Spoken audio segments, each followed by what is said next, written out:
Conan Doyle, L'aventure de l'homme qui rampait et grimpait. Nouvelle traduction de Carroll. Sherlock Holmes m'avait toujours encouragé à relater les faits liés à la singulière aventure du professeur Presbury, n'aurait-ce été que pour dissiper les folles rumeurs qui avaient troublé la quiétude de l'université de Londres quelques 20 années auparavant, et avait retenti jusque dans les cercles les plus érudits de la société londonienne. Il existait cependant quelques obstacles à ces révélations, et c'est ainsi que la véritable histoire de cette curieuse affaire resta très longtemps enfermée dans l'une des nombreuses boîtes à archives de Baker Street. Certaines objections étant aujourd'hui levées, je puis, sans toutefois une certaine prudence et les quelques précautions qu'exige la révélation de cette affaire au grand public, exposer les détails de ce qui fut l'une des dernières enquêtes de Sherlock Holmes avant qu'il ne se résignât à prendre sa retraite. Nous étions au soir de l'un des dimanches du début du mois de septembre de l'année 1903, lorsque me parvint l'une des expéditives dépêches coutumières à mon ami. « Venez immédiatement, si possible, si impossible, venez tout de même, S.H. » Les relations qui subsistaient alors entre nous étaient quelque peu singulières. Holmes était un homme d'habitude rigoureuse et rigide, et je m'étais mué en l'une d'elles. J'étais devenu, au même titre que son violon, son tabac, sa vieille pipe noire, son glossaire consacré à ses enquêtes, au même titre que d'autres encore peut-être moins avouables, une sorte d'institution. En période de réflexion active, j'étais devenu le roc indispensable auquel s'appuyait mon ami. Mais j'avais également une toute autre fonction. J'étais la muse du détective. Ma présence stimulait ses capacités. Il aimait à se livrer à voix haute à ses réflexions en ma présence. Bien que celles-ci ne me fussent guère destinées, j'aurais pu tout aussi bien s'adresser à son violon, je semblais néanmoins, en vertu de ma transmutation, participer davantage à l'évolution de ses réflexions que si j'y avais réellement pris part. Bien que je l'irritasse habituellement par une certaine lenteur dans mes raisonnements, cet aspect semblait au contraire profiter à son esprit sagace, qui extrayait d'autant plus remarquablement les évidences nécessaires au dénouement de ses enquêtes. Voilà donc en quoi consistait mon modeste rôle au sein de notre association. Lorsque je parvins à son domicile de Baker Street, je le trouvai lové dans un fauteuil, les genoux ramassés sous le corps, fumant sa pipe, les sourcils hauts et figé en signe d'intense réflexion. Il semblait évidemment en proie à un problème des plus contrariants. Il me désigna un fauteuil d'un geste de la main, puis sembla oublier ma présence durant une demi-heure. Enfin, dans un sursaut, il s'extirpa lui-même de sa rêverie, et venant à moi avec un sourire familier, il me souhaita la bienvenue au sein de cet appartement que j'avais jadis partagé. « Vous voudrez bien excuser une certaine distraction de l'esprit, mon cher Watson, me dit-il. Des faits curieux m'ont été rapportés au cours des dernières 24 heures, et ceux-ci ont donné lieu à diverses divagations d'un ordre plus général. J'ai la ferme intention, Watson, de me livrer prochainement à la rédaction d'une monographie traitant de l'utilité canine dans les activités du détective. » « Mais Holmes, ce thème a déjà été exploré, il me semble, dis-je. Chien policier, chien de recherche. Non, non, Watson. Ces aspects de leur utilité sont bien sûr évidents, mais d'autres sont bien plus subtils. Peut-être vous souvenez-vous de l'affaire que vous avez intitulée, avec cette virtuosité qui vous est coutumière, les êtres pourpres, et dans laquelle j'ai pu, grâce à une observation du caractère de l'enfant, parvenir à déceler dans l'apparence si paisible et si respectable du père l'instinct criminel. Oh oui, je m'en souviens très très bien. Mon raisonnement vers les représentants de la race canine est analogue. Le caractère d'un chien reflète celui de sa famille. Qui donc a déjà vu un chien joyeux au sein d'une famille lugubre, ou au contraire un animal abattu au sein d'une famille heureuse? La hargne de l'homme est celle du chien, Watson. Les hommes dangereux ont des chiens dangereux, et l'humeur instable des uns reflète l'instabilité d'humeur des autres. Je secouai la tête. Tout ceci me semble, Holmes, quelque peu trop extrapolé, dis-je. Holmes s'était levé, avait bourré sa pipe et reprit tranquillement sa place dans son fauteuil, sans avoir prêté la moindre attention à mes paroles. L'application pratique de ce que j'avance est très proche de la solution du problème auquel nous sommes confrontés. Notre écheveau est très emmêlé, voyez-vous, et je cherche une solution pour le débrouiller. L'une de ces solutions étant peut-être la réponse à cette question. Pourquoi Roy, le chien-loup du professeur Presbury, veut-il mordre son propre maître? Je me rejetais en arrière contre le dossier de ma chaise dans un geste de désappointement. Était-ce là la raison pour laquelle j'avais été si subitement arraché à mes obligations? Holmes me jeta un regard pénétrant. « Toujours le même, Watson, dit-il. Vous n'admettrez donc jamais que l'explication des conséquences les plus inextricables puisse reposer sur l'observation des causes les plus simples. N'est-il pas plus étrange qu'un philosophe renommé, respectable, tel que le professeur Presbury. Vous avez entendu parler du professeur Presbury, n'est-ce pas, Watson, un physiologiste renommé de Camford, qu'un homme tel que lui, dis-je, dont le chien-loup est le plus fidèle et le plus dévoué animaux, ami, soit devenu par 2 fois la cible des attaques de son propre chien. Mais qu'en pensez-vous, Watson? Que le chien est malade? Oui, c'est une possibilité. Mais le chien n'a jamais attaqué personne en dehors du professeur. Et il ne semble vouloir s'en prendre à son propre maître qu'en des circonstances bien particulières. Curieux, Watson, très curieux. Mais le jeune monsieur Bennet est en avance, si c'est bien lui qui sonne précédemment à la porte. Ah, j'avais espéré pouvoir m'entretenir plus longtemps avec vous avant son arrivée. Un pas alerte résonna dans l'escalier. 2 petits coups secs furent frappés à la porte, et un instant plus tard, notre nouveau client faisait son apparition. C'était un grand et beau jeune homme, âgé d'une trentaine d'années, élégamment habillé, mais quelque chose dans sa tournure évoquait davantage une certaine réserve estudiantine que l'assurance confiante coutumière aux jeunes gens mondains. Il salua Holmes d'une vigoureuse poignée de main et me considéra pendant quelque temps avec surprise.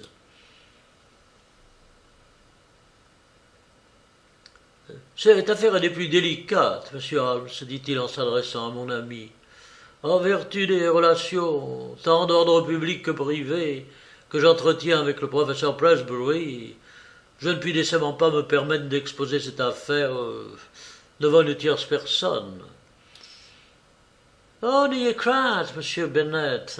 Le docteur Watson a la discrétion même, et je puis vous assurer que c'est une affaire dans laquelle il se pourrait que j'ai besoin de l'aide d'un collaborateur. » « Très bien, monsieur Holmes. Vous comprenez, j'en suis certain, les raisons qui me poussent à émettre une certaine réserve quant à la divulgation de cette affaire. Sachez, Watson, que ce gentleman, M. Trevor Bennet, est l'assistant attitré du grand professeur Presbury, qu'il vit sous le même toit et est fiancé à sa fille unique. Nous pouvons donc concevoir que le professeur attende de sa part la plus grande loyauté et le plus complet dévouement. Peut-être ceci devront-ils d'ailleurs lui être prouvés par le biais de l'élucidation de cette étrange affaire. Je l'espère de tout cœur, monsieur Holmes. C'est là mon vœu le plus cher. Le docteur Watson est-il au fait de la situation? Non, je n'ai pas encore eu le temps de le lui exposer. Mais dans ce cas, mieux vaut la résumer avant de porter à votre connaissance des faits nouveaux. Oh, permettez-moi de la résumer pour vous, dit Holmes. Ceci afin de vous prouver que j'ai bien en mémoire l'ensemble des événements dans leur ordre respectif d'apparition. Le professeur Pressbury et Watson, un homme de réputation européenne, au mode de vie académique. Il ne fut jamais, par le passé, mêlé à la moindre affaire sortant de l'ordinaire. Veuf, il vit avec sa fille unique, Edith. Je le suppose, d'un tempérament à la fois énergique et pratique, ce qui peut parfois être assimilé chez certains à une certaine pugnacité de caractère. Voici quelle était la description du professeur de son mode de vie il y a encore à peine quelques mois.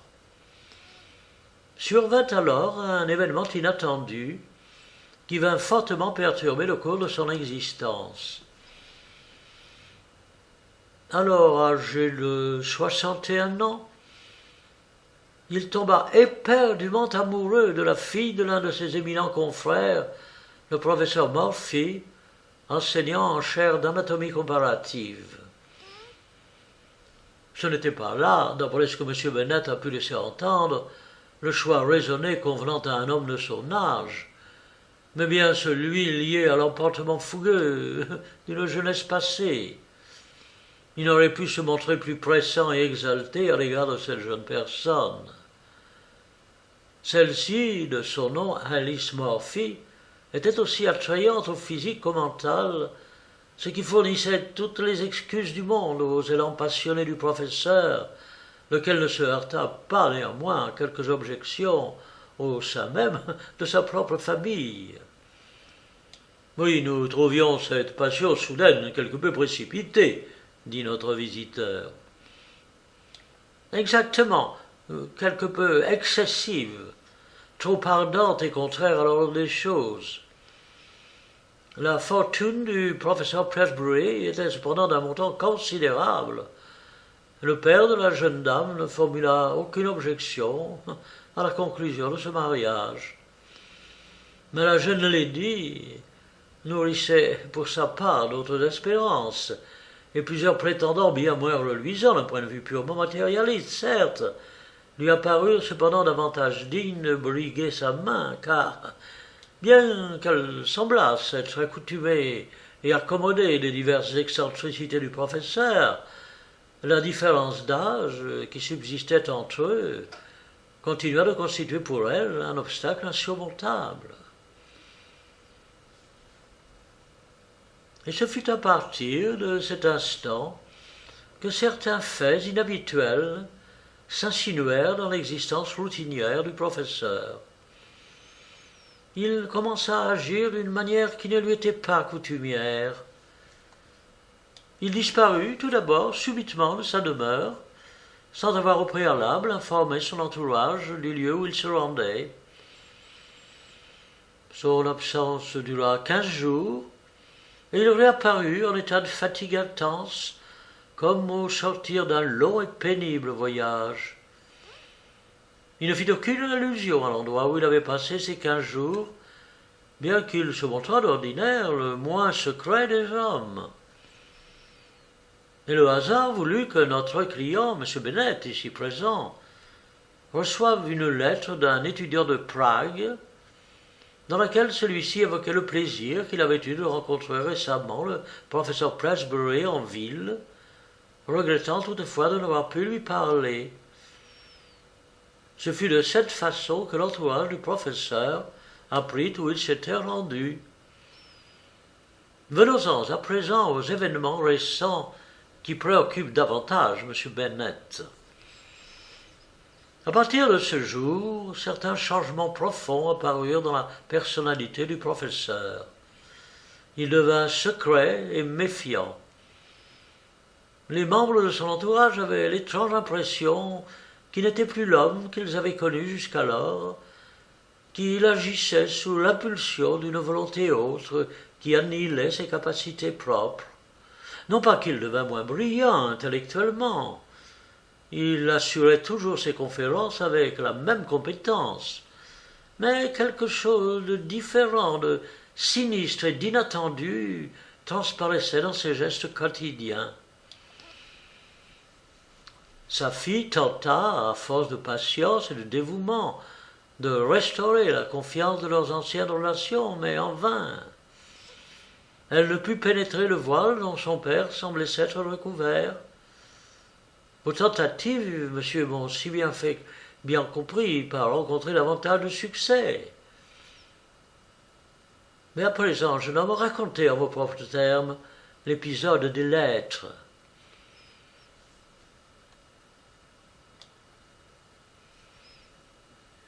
Je dois au préalable vous signifier, Dr. Watson, que le professeur n'avait aucun secret pour moi. Il n'aurait pu avoir plus entière confiance en moi qu'en son fils même ou qu'en un jeune frère. En tant que secrétaire particulier, je tenais à jour sa correspondance que j'avais coutume d'ouvrir et de classer. Mais peu après qu'il fut revenu de son voyage inexpliqué, notre relation fut changée.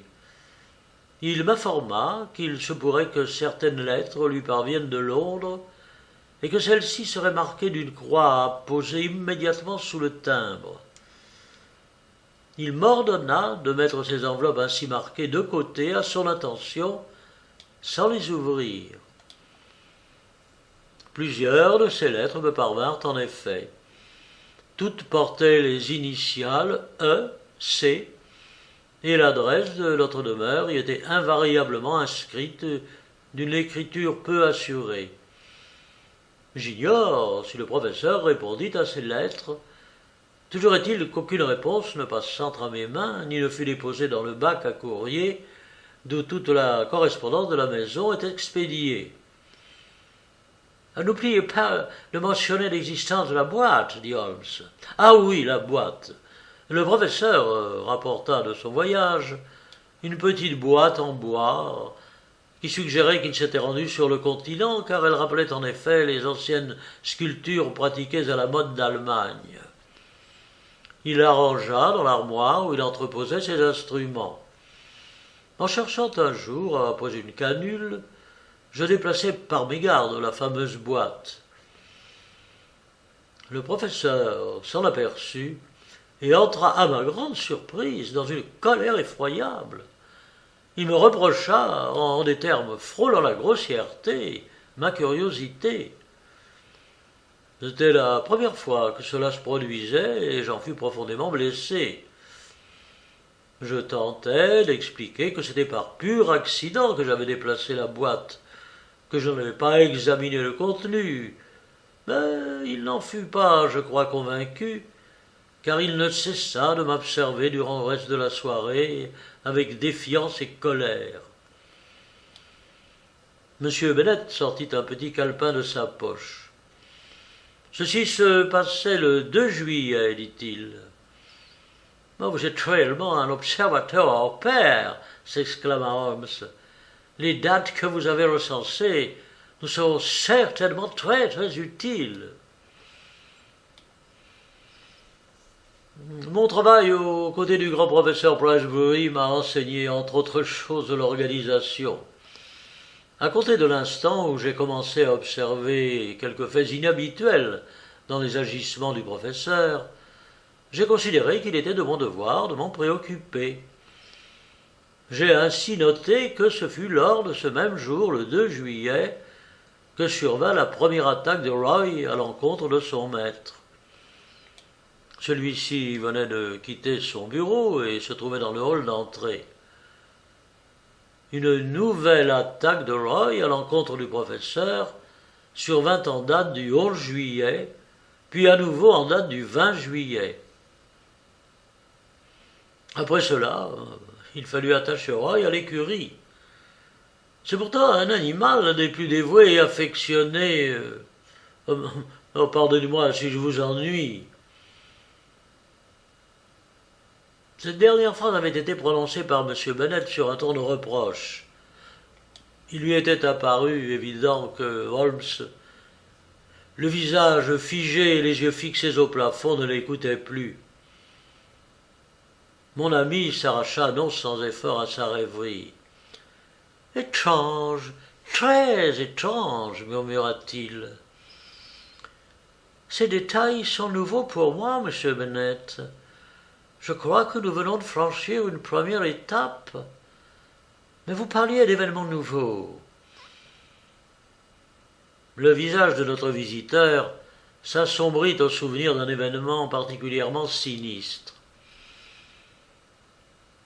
L'événement auquel je fais allusion s'est produit au cours de la dernière nuit, dit-il. Je me trouvais allongé dans mon lit aux environs de 2 heures, quand soudain je sursautai au son de pas, à la fois pesants et feutrés, qui se manifestèrent dans le corridor. Je courus à la porte de ma chambre et jetai un coup d'œil dans le couloir. Je me dois au préalable de vous situer la chambre du professeur qui se trouve au bout du corridor. « La date de cet événement ?» interrompit Holmes. Notre visiteur, en apparence agacé par cette interruption inopportune, répondit cependant « J'ai dit, monsieur, que cela se passait l'avant-dernière nuit, soit en date du 4 septembre. » Holmes hocha la tête et sourit. « Continuez, je vous en prie, dit-il. » Donc le professeur, dormant au fond du couloir, il avait à passer devant ma chambre pour atteindre l'escalier qui menait au rez-de-chaussée. Mais ce fut, monsieur Holmes, la vision la plus terrifiante de ma vie. Je passe pour être, au dire de mon entourage, un jeune homme de sang-froid. Mais ce qui s'offrit à ma vue me glaça le sang. Le couloir était plongé dans l'obscurité la plus profonde. Seul un rayon de lumière s'échappait d'une fenêtre unique et en éclairait faiblement un pan de mur. Je pouvais entendre que quelque chose s'avançait dans le couloir. Ce fut alors qu'une forme sombre, rampante, émergea soudain dans la lumière. C'était lui, c'était le professeur. Et il rampait, monsieur Holmes. Mais il ne se traînait pas à 4 pattes, je veux dire, sur les mains et les genoux, mais marchait en quelque sorte en appui sur ses mains et sur ses pieds, le dos voûté et la tête dans les prolongements de l'échine. Et cependant, il semblait se mouvoir avec agilité. Je demeurai si stupéfait à cette vue que ce ne fut que lorsqu'il se trouva devant ma porte que je m'avançai enfin vers lui et lui demandai s'il avait besoin d'aide. Sa réaction fut immédiate. Il sauta sur ses pieds, me lança un juron tonitruant, puis se rua dans l'escalier. J'attendis pendant près d'1 heure, mais il ne revint pas. Le jour se leva probablement avant qu'il n'ait regagné sa chambre. « Eh bien, Watson, que dites-vous de cela ?» demanda Holmes, en s'adressant à moi de l'air d'un confrère, soumettant à mes observations une découverte pour le moins extraordinaire. Peut-être un lumbago. Il m'est arrivé d'assister à la survenue de certaines crises qui ne se soulagent chez le sujet concerné que par ce type de déambulation. Crise qui provoque par ailleurs immanquablement la plus grande irritabilité du sujet. Bien raisonné, Watson. Vous avez le mérite de garder en toutes circonstances les pieds sur terre. Mais nous ne pouvons guère valider cette hypothèse du lumbago. J'y vois pour objection majeure que le sujet s'est soudainement remis droit sur ses pieds. Mais le professeur ne m'avait jamais semblé en meilleure forme, dit Bennet. En réalité, bien plus qu'il ne l'a jamais été. Mais ce sont là les faits, monsieur Holmes. Aujourd'hui, nous ne savons plus vers qui nous tourner. La police n'interviendra pas devant pareil cas. Et notre pressentiment est que nous courons des as si nous ne faisons rien. Edith, enfin Miss Presbury, partage mon sentiment et pense tout comme moi que nous ne devons pas rester passifs plus longtemps. Voici bien certainement un cas des plus curieux, des plus intéressants. Qu'en pensez-vous, Watson? D'un point de vue médical, dis-je, je pencherai pour un cas psychiatrique. Les capacités cérébrales de ce respectable gentleman se trouvèrent sans nul doute altérées lors de la mise en œuvre du processus amoureux. Il tenta de s'éloigner au cours d'un voyage, dans l'espoir de rompre le processus, espérant qu'à distance sa passion s'estomperait. Quant aux lettres et à la boîte, elle pourrait tout aussi bien se rapporter à quelque affaire privée, à un prêt consenti peut-être, ou à des titres de bourse que contiendrait la boîte. Et le chien-loup montre sans aucun doute, en tentant de s'attaquer à son maître, sa désapprobation quant aux transactions financières opérées. Non, non, Watson, il s'agit d'autre chose. À présent, je vous suggère ce qu'envisageait de nous suggérer Sherlock Holmes ne fut jamais connu, car à cet instant la porte s'ouvrit précipitamment et une jeune fille entra dans la pièce. Dès qu'elle fit son apparition, M. Bennet laissa échapper un cri de surprise et se précipita vers elle, les mains tendues, pour rejoindre celle qu'elle-même tendait déjà dans sa direction. « Mais dites, ma chérie, rien de grave, j'espère. »« Bon, j'ai préféré m'éloigner quelque temps de la maison. Oh, Jack, j'ai eu si peur. Il est si horrible de rester là-bas toute seule. » « Monsieur Holmes, voici la jeune femme dont je vous ai parlé tout à l'heure. Voici ma fiancée. » Nous en venions graduellement à cette conclusion, n'est-ce pas, Watson? Dit Holmes dans un sourire. Je suppose, Miss Presbury, que votre présence ici sous-entend la survenue de nouveaux rebondissements dans cette affaire, et que vous avez songé que ceci ne devait être porté à notre connaissance. Notre nouvelle venue, une ravissante beauté du type anglais le plus conventionnel, acquiesça dans un sourire et prit place auprès de M. Bennet.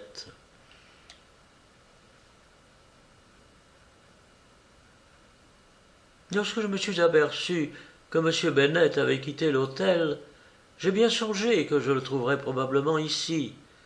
Il m'avait informé du fait qu'il avait pour projet de vous consulter. Mais, oh, monsieur Holmes, pouvez-vous quelque chose pour mon pauvre père?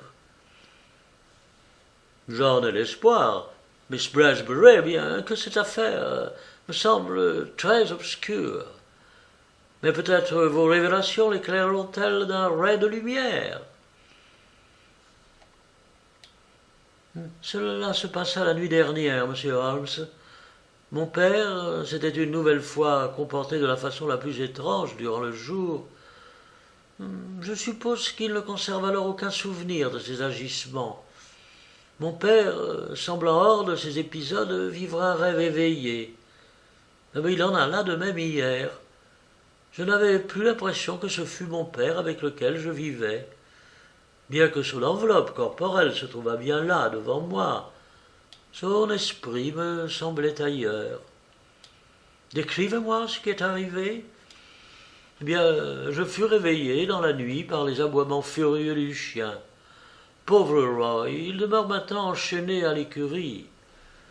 Je dois préciser que je dors toujours la porte fermée, le verrou mis, car, comme vous l'a précisé Jack, M. Bennet, ici présent, nous avons le sentiment qu'un danger imminent nous guette. Ma chambre est située au second étage. Hier, les stores des vitres de ma fenêtre étaient relevés. Le ciel était dégagé et une lumière diffuse filtrait de la lune au dehors. Lorsque, à l'affût des aboiements frénétiques du chien, mes yeux se portèrent par hasard à la fenêtre, quelle ne fut pas ma stupeur en apercevant le visage de mon père appuyé à l'une des vitres. « Oh, monsieur Holmes, J'ai cru mourir de terreur. Quelle vision affreuse! Son visage se pressait tout contre la fenêtre de ma chambre, et l'une de ses mains, levée, semblait vouloir en pousser la vitre. Si la fenêtre s'était trouvée ouverte, je serais sans doute morte de peur, ou tout au moins aurais sombré dans la folie. Mais ce n'était pas une illusion, monsieur Holmes, je puis vous l'affirmer. Je restai immobile durant une vingtaine de secondes, paralysé par la peur, considérant avec horreur le visage de mon père collé à la fenêtre. Celui-ci s'évanouit alors, et je demeurai là, incapable de quitter mon lit et de me rendre à la fenêtre afin de tenter de comprendre où il était passé. Oh, je restai glacée et tremblante jusqu'au matin. Je le trouvai au petit déjeuner, nerveux et défiant. Il ne fit pas la moindre illusion aux événements de la nuit passée. Je conservai également le silence, résolu cependant de trouver un prétexte pour me rendre en ville, et me voici. Le récit de la jeune fille sembla susciter chez Holmes le plus grand étonnement. Il lui demanda pensivement « Ma chère enfant, vous avez dit que votre chambre se situait au second étage. Se trouve-t-il une échelle de grande hauteur quelque part dans le jardin ?»« Non, monsieur Holmes, et voici bien le plus étrange de toute cette histoire. Il n'existe aucun moyen d'atteindre mes fenêtres, et pourtant mon père y est parvenu. » Cet événement s'est donc produit le 5 septembre, dit Holmes. Voilà qui complique notre affaire. La jeune fille se tourna vers lui avec surprise. Voici la seconde fois que vous faites allusion aux dates, monsieur Holmes, dit Bennet. Serait-il possible que celle-ci ait un quelconque rapport avec les agissements du professeur Presbury ? C'est possible, c'est même fort possible, bien que je n'ai pas encore en main l'ensemble des éléments nécessaires à la conclusion de cette affaire.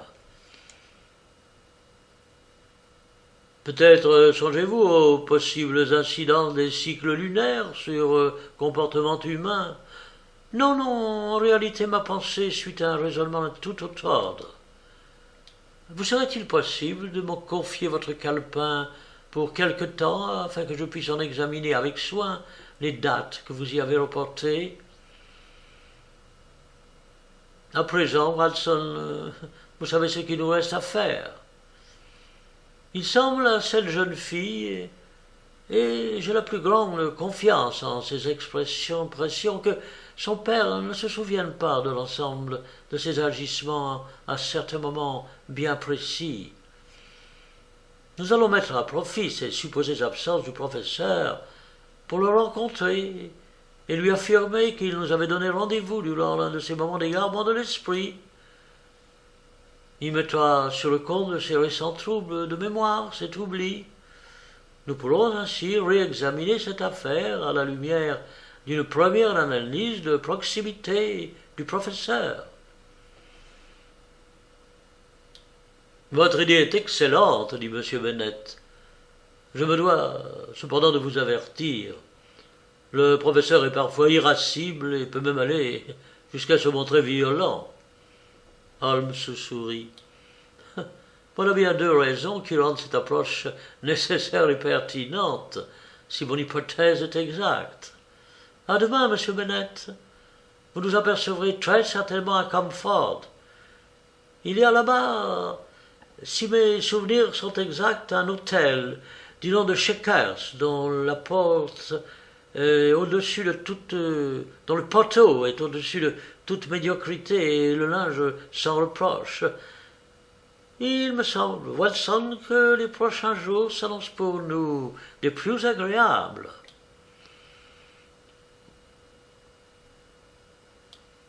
Le lundi suivant, au matin, nous prenions la route en direction de la célèbre ville universitaire départ qui n'impliquait pour Holmes, qui n'avait à dégager sa personne d'aucune obligation particulière, pas la moindre difficulté, mais bien malaisé pour moi-même en raison de l'organisation précipitée qu'impliquait ce profond départ, le nombre des malades étant alors non négligeable. Holmes ne fit à notre affaire aucune allusion avant que nous n'eussions déposé nos bagages à l'hôtel. « Il me semble, Watson, qu'il nous est possible d'attraper le professeur avant déjeuner. Il donne une conférence à 11 heures, puis se repose ensuite chez lui. Mais quel prétexte à notre visite fournirons-nous » Oh, Holmes consulta le calepin de M. Bennet. La date du 26 août marque le début d'une phase étrange, telle que nous en a décrite M. Bennet. Nous admettons que son esprit soit quelque peu brumeux lors de ces épisodes et qu'il ne conserve de ses agissements que quelques souvenirs vagues. Si nous prétendons qu'il nous a donné rendez-vous, il est peu probable qu'il se hasarde à prétendre le contraire. Disposez-vous de l'effronterie nécessaire à ce mensonge, Watson ? Bon, nous pouvons toujours essayer, répondis-je. Merveilleux, Watson. À l'image de la fusion du Bushwick et de l'Excelsior, nous pouvons toujours essayer. La devise de la firme. En route, Watson. Un autochtone amical nous indiquera la demeure du professeur. Un tel individu se présenta à nous en la personne d'un cocher de fiacre qui nous mena au terme d'une rangée d'anciens collèges le long d'une route à 3 voies. Il s'arrêta à la porte d'une charmante demeure entourée de pelouse et disparaissant sous des glycines. Les habitudes du professeur semblaient certes confortables, mais encore luxueuses. À notre descente de fiacre, nous aperçûmes une tête grisonnante à l'une des fenêtres donnant sur la rue, et nous nous sentîmes observés par une paire d'yeux pénétrants sous une autre de sourcils broussailleux, derrière une troisième de lunettes à monture d'écailles. Quelques instants plus tard, nous troublions la retraite du professeur, dont les excentricités récentes étaient cependant l'objet de notre visite. Aucun signe manifeste de trouble ne transparaissait de ses manières ou de son apparence. C'était un homme à la mine grave, à la stature imposante, grand et corpulent, auquel la redingote seyait parfaitement, et d'une dignité de présentation conforme à celle requise par son statut de conférencier brillant. Son regard était le trait le plus remarquable de son visage. Pénétrant et observateur, il annonçait un esprit d'une grande intelligence, poussé aux limites de la malice. Il considéra les cartes de visite que nous lui présentâmes. « Prenez un siège, gentleman, en quoi puis-je vous être utile ?» Holmes eut un sourire aimable. « C'est bien la question que je m'apprêtais à vous poser, professeur. »« À moi, monsieur ? Il y a peut-être méprise. Je tiens d'un intermédiaire que le professeur Presbury de Camford requiert mes services. »« Ah, vraiment ?» Il me sembla qu'un éclair de malice traversa le gris intense des yeux du professeur. « Voyez-vous cela, et puis-je me permettre de vous demander le nom de votre intermédiaire ?»« Je suis navré, professeur, mais cette affaire m'a été rapportée sous le sceau du secret. Si j'ai fait erreur, le préjudice n'est pas grand. Vous me voyez cependant désolé de vous avoir dérangé inutilement. »« Non, non, je vous en prie. J'aimerais au contraire en apprendre plus sur cette affaire. Elle m'intéresse au plus haut point. N'auriez-vous pas en votre possession un écrit, une lettre ou un télégramme qui corroborerait vos désirs, vos dires ? » ?»« Malheureusement, non. » »« Vous n'irez, je suppose pas, jusqu'à prétendre que je vous ai moi-même convoqué. Je préférerais, si vous n'y voyez pas d'inconvénient, ne répondre à aucune question, dit Holmes. Oh, bien sûr, dit le professeur avec aigreur. Il y en a cependant une dont la réponse pourra m'être apportée sans votre aide. Il traversa la pièce à grands pas et sonna.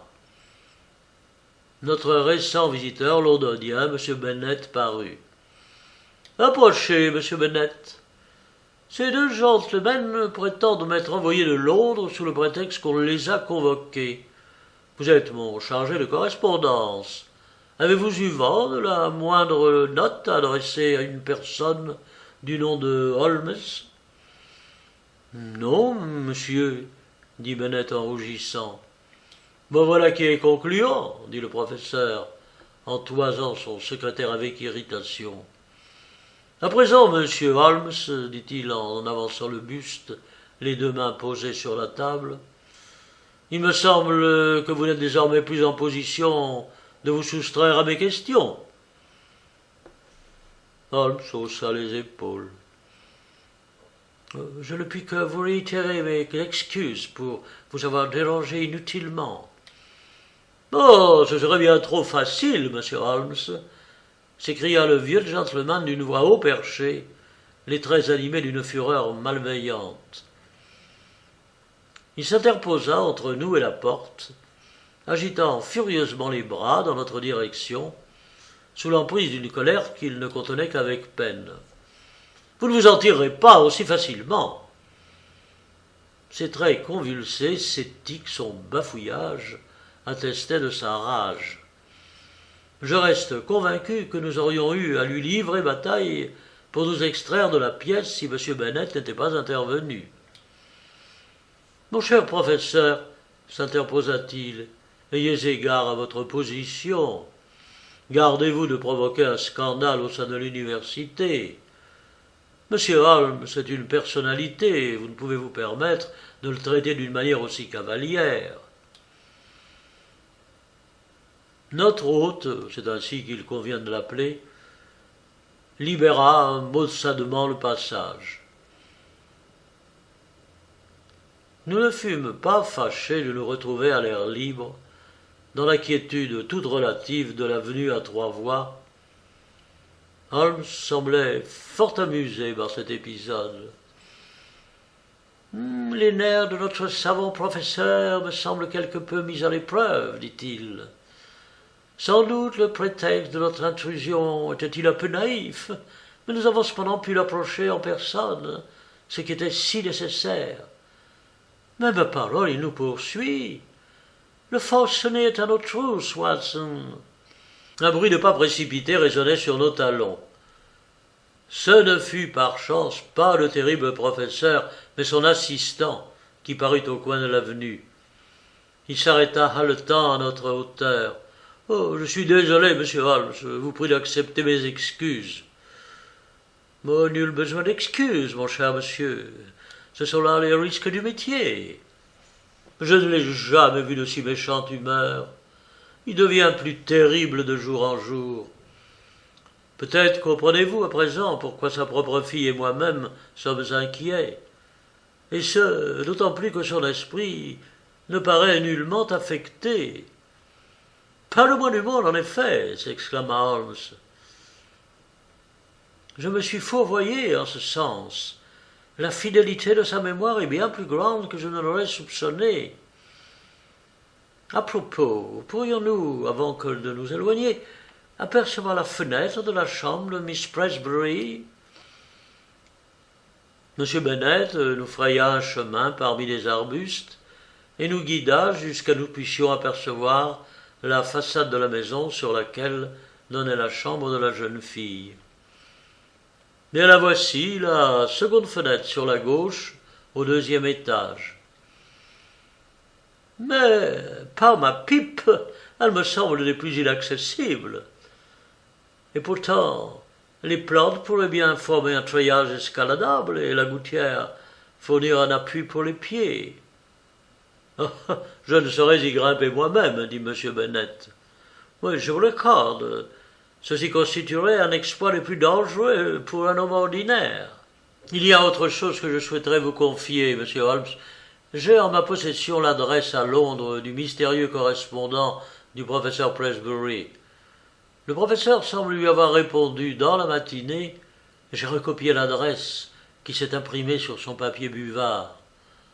Oh, je conçois que ceci constitue un manquement grave à la confiance accordée par le professeur Presbury à son secrétaire. Mais quel autre choix s'offrait-il à moi? Holmes considéra avec attention le morceau de papier que lui tendait M. Bennet et le mit dans sa poche. Dvorak, un nom curieux, d'origine slave, je suppose. Bien, ce chaînon est précieux, M. Bennet. Nous retournons à Londres cet après-midi. Notre présence ici n'est plus indispensable. Nous ne pouvons procéder à l'arrestation d'un homme qui n'a commis aucun crime, et nous ne pouvons pas davantage placer sous tutelle un homme dont nous ne sommes pas en mesure de prouver la folie. Nous ne pouvons donc présentement plus rien faire pour lui. Mais alors, juste ciel, qu'allons-nous devenir? Un peu de patience, M. Bennet. Notre affaire connaîtra bientôt de nouveaux rebondissements. Si mes calculs sont exacts, mardi prochain marquera le début d'une nouvelle crise. Nous vous retrouvons alors à nouveau à Camford. Pour l'heure, il est vrai que la situation est des plus déplaisantes, et si Miss Presbury pouvait justifier auprès du professeur de prolonger son déplacement à Londres... Oh, ce sera chose aisée. Alors dans ce cas, qu'elle demeure à Londres jusqu'à ce que nous soyons en mesure de l'assurer que tout danger est écarté. En attendant, laissons le professeur agir à sa guise et ne nous mettons pas en travers de son chemin. Tant qu'il restera de bonne humeur, tout ira pour le mieux. Le voici, souffla M. Bennet dans un murmure apeuré. Nous aperçûmes en effet, au travers des branchages, la silhouette haute et droite du professeur émergeant du hall et examinant précautionneusement les alentours. Le buste légèrement penché en avant, les bras ballants, sa tête se tournait de droite et de gauche. M. Bennet disparut dans une imperceptible ondulation de branchage, et nous le vîmes rejoindre le professeur. Tous deux rentrèrent dans la maison, au son de ce qui nous sembla une discussion des plus vives et animées. « Je suppose que l'esprit logique du vieux gentleman est parvenu aux conclusions qui s'imposent, » dit Holmes, alors que nous reprenions le chemin de l'hôtel. « D'aussi loin que je puisse en juger, il m'a semblé doté d'un esprit des plus vifs et des plus logiques. Coléreux, oui, il est sans aucun doute, mais je dois reconnaître que sa colère a des raisons d'être, s'il suppose que des détectives ont été lancés à ses trousses par une personne attachée à son service. Je crois que M. Bennet passe présentement un très mauvais quart d'heure. » Holmes fit halte à un bureau de poste duquel il expédia un télégramme. Une réponse nous parvint dans la soirée. Il me l'attendit.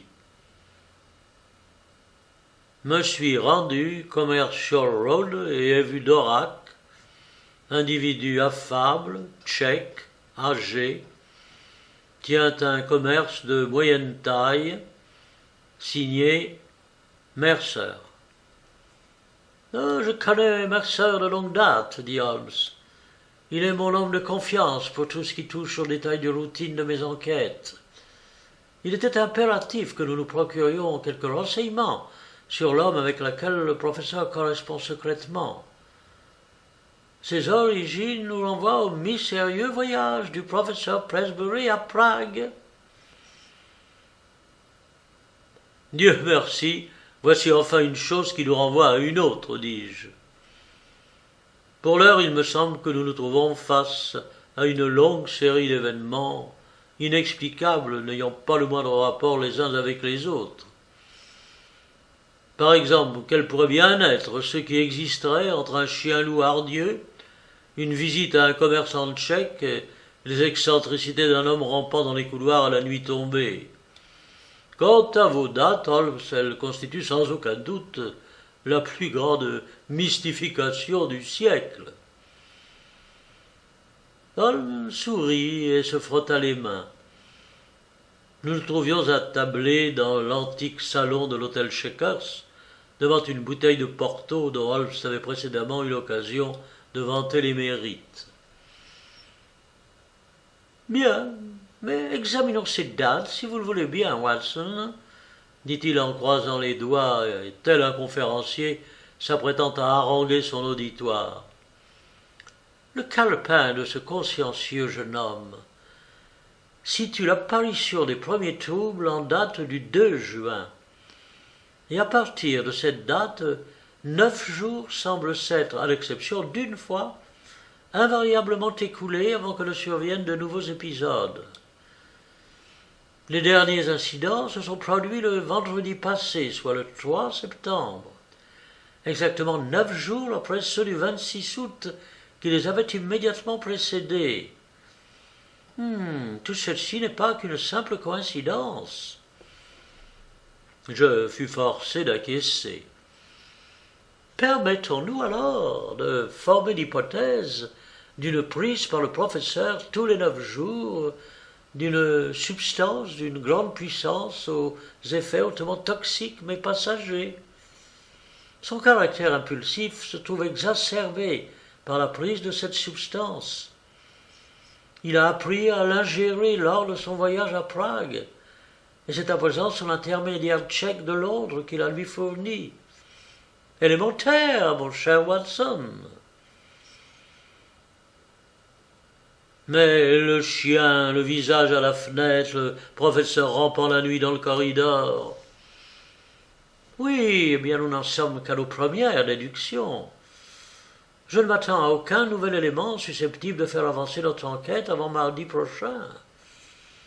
Le plus que nous puissions faire en attendant consiste à rester en contact avec le jeune M. Bennet et à jouir des douceurs que nous prodigue cette ville charmante.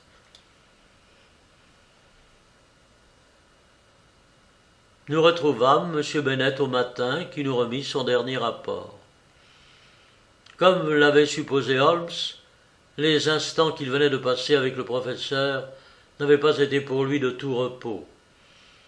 Sans très exactement l'accuser d'être responsable de notre intrusion à son domicile, le professeur s'était montré d'une réprobation brutale en paroles à l'encontre de son secrétaire, qui dénotait du doute certain qu'il conservait quant au rôle que M. Bennet avait pu jouer dans cette affaire. Le professeur paraissait cependant avoir repris une contenance ordinaire ce matin et avait, comme à l'accoutumée, donné une conférence brillante devant une salle comble. En dehors de ces crises épisodiques étranges, dit M. Bennet, il semble déborder d'énergie et de vitalité, et son esprit lui-même ne m'a jamais semblé avoir été aussi lucide. Mais ce n'est pourtant plus l'homme que j'ai connu. Oh, je ne crois pas que vous ayez quelque chose à craindre au sujet du week-end, dit Holmes. Je suis, vous le savez, un homme occupé et le docteur Watson se doit de revenir à ses patients. Entendons-nous pour nous retrouver ici même, à la même heure, mardi prochain. Je serais très étonné que nous ne soyons pas, la prochaine fois que nous séparerons, en mesure d'expliquer et même de mettre un terme aux soucis qui vous préoccupent. En attendant, tenez-nous régulièrement informés par courrier. Je ne revis plus Holmes jusqu'au matin du lundi suivant, au cours duquel je reçus une brève dépêche me demandant de le retrouver le lendemain à la gare. Il m'apprit, lors de notre trajet, que tout allait bien à Camford, que le calme de la demeure du professeur n'avait pas été troublé, et que son comportement avait été des plus ordinaires. M. Bennet nous annonça, lorsqu'il nous retrouva en soirée au Chequers, que la situation était restée stationnaire. Son correspondant londonien lui a fait parvenir un petit paquet ce matin auquel était attachée une lettre. Chacun d'eux portait une croix sous le timbre, signe conventionnel m'interdisant de les décacheter. Rien d'autre n'est à signaler. Cela en dit assez long, dit Holmes résolument. Il semble, M. Bennet, que nous devrions être en mesure de conclure dès ce soir. Si mes déductions sont exactes, notre enquête touche à sa fin. Mais il nous faut cependant garder le professeur sous notre surveillance. Je vous suggère à cette fin de rester éveillé et de faire le guet. Si vous l'entendez passer devant votre porte, surtout ne l'arrêtez pas, mais suivez-le aussi discrètement que vous pourrez. Le docteur Watson et moi ne serons pas loin. À propos, où se trouve la clé ouvrant la petite boîte que vous dites se trouver dans son placard? Suspendue à sa chaîne de montre à son cou. Bien, je suppose que c'est là que devra s'achever notre enquête. Dans le cas contraire, je suppose que la serrure de la petite boîte est d'une résistance ordinaire. Pourrons-nous compter ce soir sur le soutien éventuel d'un quatrième homme de la maison? Oh, oui, sur celui de Macphail, sans doute, le cocher. Et où dort-il? Dans le bâtiment, au-dessus des écuries. Il se pourrait que nous ayons besoin de lui. Bon, bien, il ne reste plus qu'à attendre ce soir que de nouveaux événements se produisent. Bonne nuit, M. Bennet. Je m'attends toutefois à ce que nous nous revoyions avant demain matin. Il était près de minuit lorsque nous nous postâmes en faction dans un taillis du côté immédiatement opposé au hall d'entrée de la maison du professeur. La nuit était belle mais froide, et nous étions heureux d'avoir emporté des manteaux. Une légère brise chassait avec rapidité les nuages dans le ciel, qui voilaient par intermittence le croissant de la demi-lune. Notre faction aurait pu nous paraître morne, si l'anxiété de l'attente, couplée à l'excitation impatiente de Holmes, qui pressentait que notre affaire touchait à sa fin, ne nous avait maintenus en un état de fébrilité. Si le cycle des 9 jours se répète à nouveau, le professeur se présentera à nous ce soir, dit Holmes. Le fait que ses premiers symptômes soient apparus immédiatement après son retour de Prague, qu'il entretienne une correspondance régulière et secrète avec un commerçant tchèque de Londres, vraisemblablement le représentant d'un individu vivant à Prague, et le fait qu'il ait reçu de cet intermédiaire un paquet ce matin même, tout concorde, Watson. Bien que la substance qu'il se procure et la raison pour laquelle il en fait usage nous soient toujours inconnues, il me semble évident que celle-ci est originaire de Prague. Le professeur la consomme selon des directives précises qui déterminent le cycle des 9 jours. C'est d'ailleurs la répétition de ce cycle qui m'a en premier lieu attiré l'attention. Mais la toxicologie de la dite substance est tout à fait remarquable. Avez-vous observé les jointures des mains du professeur, Watson? Je confessais que non. Dilatées, calleuses, comme je n'ai eu rarement l'idée d'en voir. Il faut toujours observer en premier lieu les mains, Watson, puis les poignets de chemise, ensuite la place des genoux du pantalon, et enfin les souliers. Ces jointures curieuses ne peuvent s'expliquer que par un mode de déplacement bien particulier et rapporté par... Holmes marqua une pause et se frappa le front de la main. « Oh, Watson, Watson, quel imbécile j'étais! Cela semble incroyable, et pourtant ce doit bien être de cela dont il s'agit. Tout mène à cette conclusion.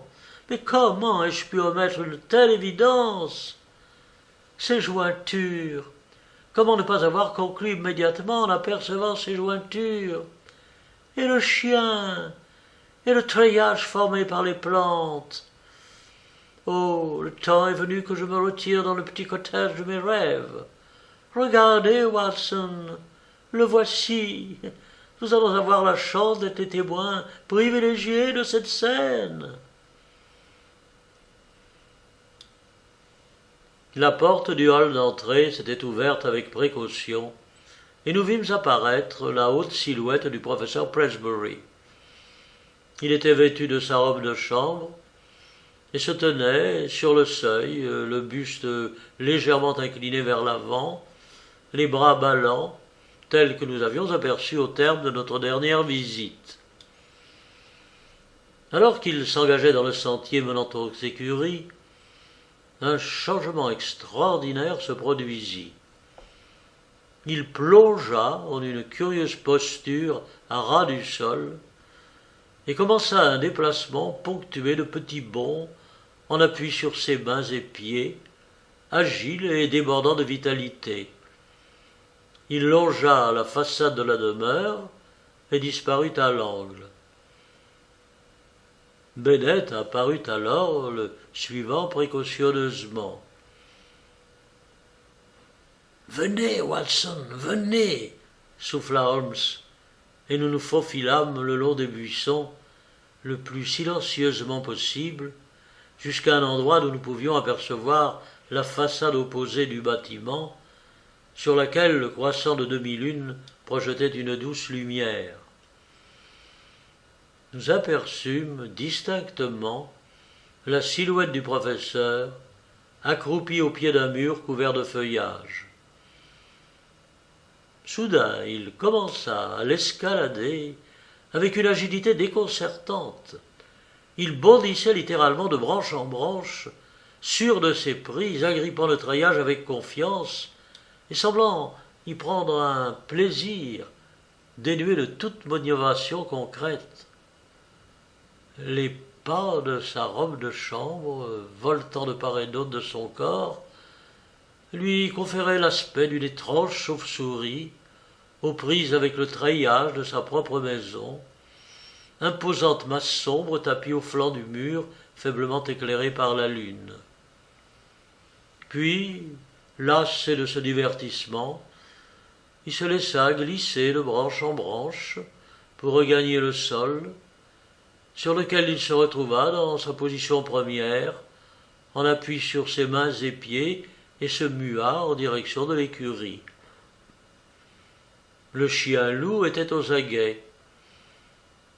Il commença à aboyer furieusement et avec davantage de vigueur encore lorsqu'il reconnut son maître.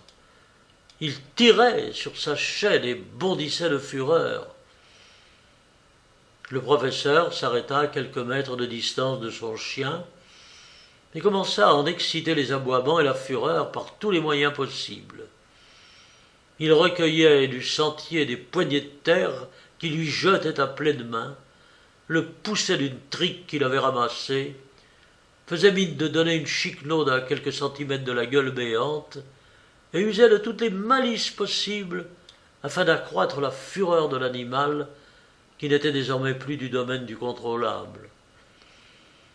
Jamais je n'avais, au cours de nos aventures, assisté à un spectacle plus étonnant que celui de cet homme à la silhouette d'ordinaire si impassible et digne, accroupi en grenouille sur le sol, et excitant jusqu'à la démence un animal sorti de ses gonds, au moyen des inventions les plus cruellement calculées. Ce fut alors qu'un drame se produisit.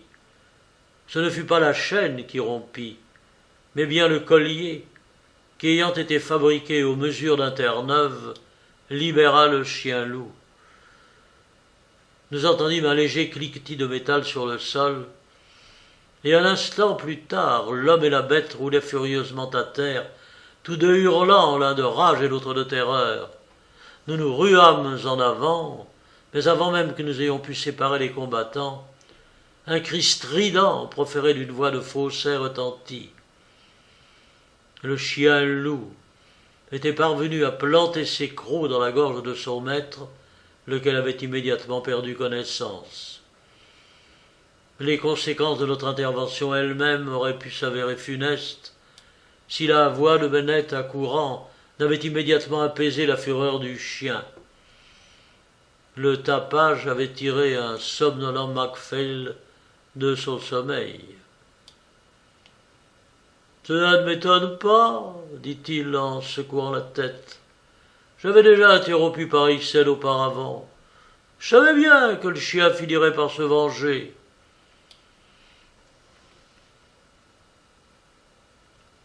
Le chien-loup fut enchaîné de nouveau, et nous transportâmes le professeur à sa chambre, où le jeune Bennett, qui possédait par chance quelques solides notions de médecine, m'aida à panser la gorge meurtrie.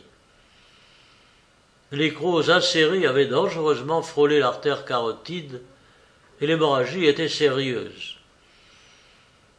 Après une demi-heure de soins intensifs, tout danger fut cependant écarté, et j'administrai une dose de morphine au blessé, qui sombra dans un profond sommeil. Ce ne fut qu'alors que nous fûmes en mesure d'échanger nos impressions. Je crois qu'il serait judicieux qu'il soit examiné par un chirurgien, avançai-je. Pour l'amour du ciel, non, intervint Bennett.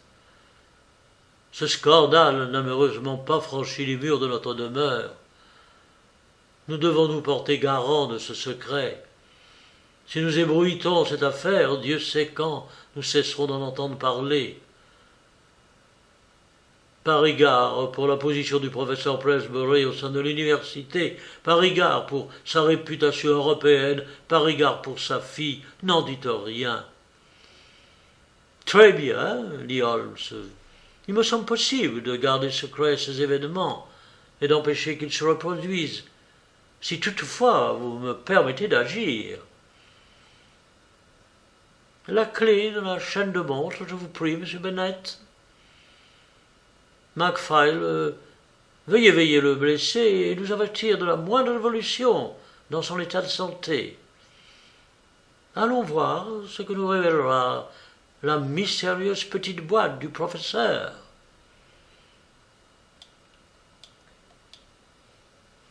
La petite boîte en question nous révéla peu de choses, mais suffisamment pour éclairer notre compréhension de l'affaire.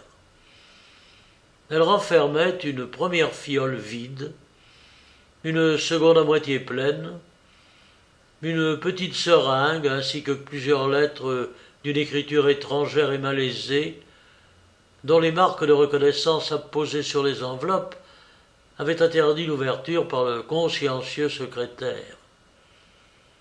Toutes portaient le cachet d'expédition de Commercial Road. Les lettres étaient signées de la main de A. Dorak. La petite boîte renfermait également plusieurs factures attestant de l'envoi régulier d'une certaine substance au professeur, plusieurs reçus attestant de ses paiements, ainsi qu'une lettre d'une écriture différente, davantage érudite, dont l'enveloppe était affranchie d'un timbre autrichien et portait le cachet de la ville de Prague. « Voilà ce que nous cherchons !» s'écria Holmes en dépilfant fébrilement la lettre. Elle était ainsi conçue. « Chers confrères, j'ai, depuis votre dernière visite, longuement réfléchi à votre cas, et bien que des raisons légitimes me paraissent pouvoir justifier votre traitement, je ne saurais que trop vous mettre en garde quant aux effets hautement indésirables que celui-ci comporte. Il me semble qu'un sérum élaboré à partir de singes anthropoïdes se révélerait davantage adapté. Je n'ai pu recourir jusqu'à présent qu'à des prélèvements opérés sur le semnopithèque noir ou l'angure de Java, en raison de l'accessibilité que présentent ces spécimens. Contrairement aux singes anthropoïdes, qui se tiennent en posture droite et dont le comportement se rapporte davantage à celui de l'homme, le langour évolue, par définition, sur ses quatre pattes au sol et est un enragé grimpeur.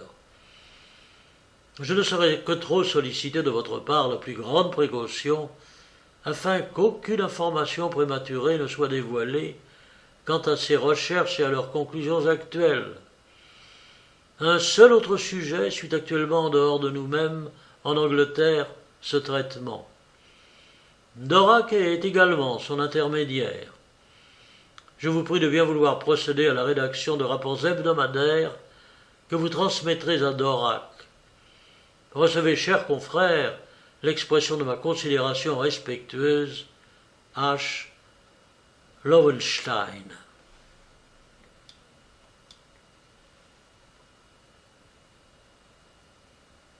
Le nom de Lowenstein éveilla immédiatement dans mon esprit des fragments de souvenirs d'un article de journal consacré à un obscur scientifique travaillant secrètement à un sérum de jouvence.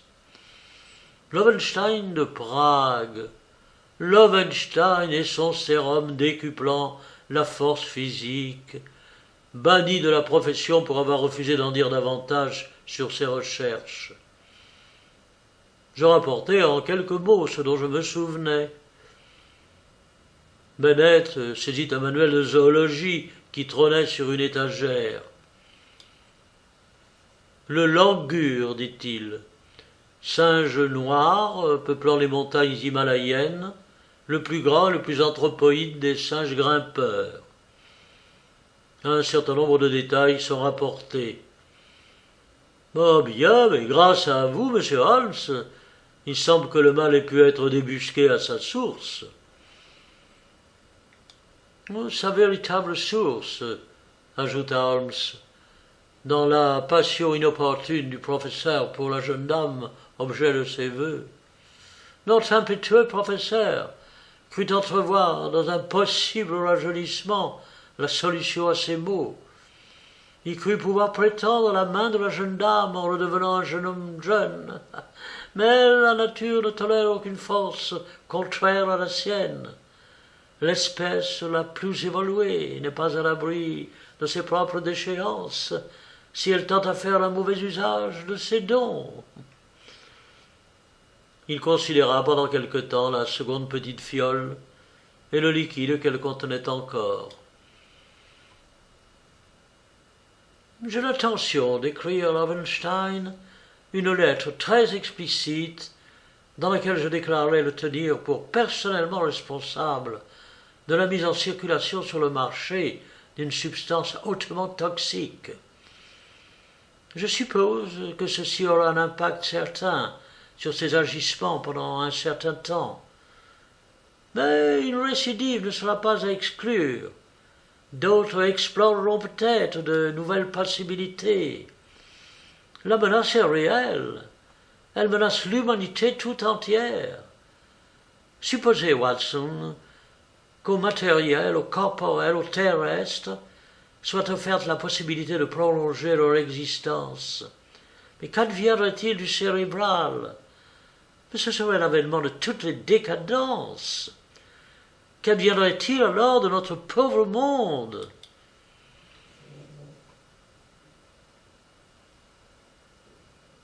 Le rêveur s'enfuit soudain pour laisser place à l'homme d'action, et Holmes sauta de sa chaise sur ses pieds. « Je crois que tout est dit, monsieur Bennett. Chacun des récents incidents possède à présent sa justification. Le chien, bien sûr, avait aperçu avec davantage de rapidité que l'entourage du professeur les changements survenus dans sa personne. Son odorat lui a assuré cette faculté.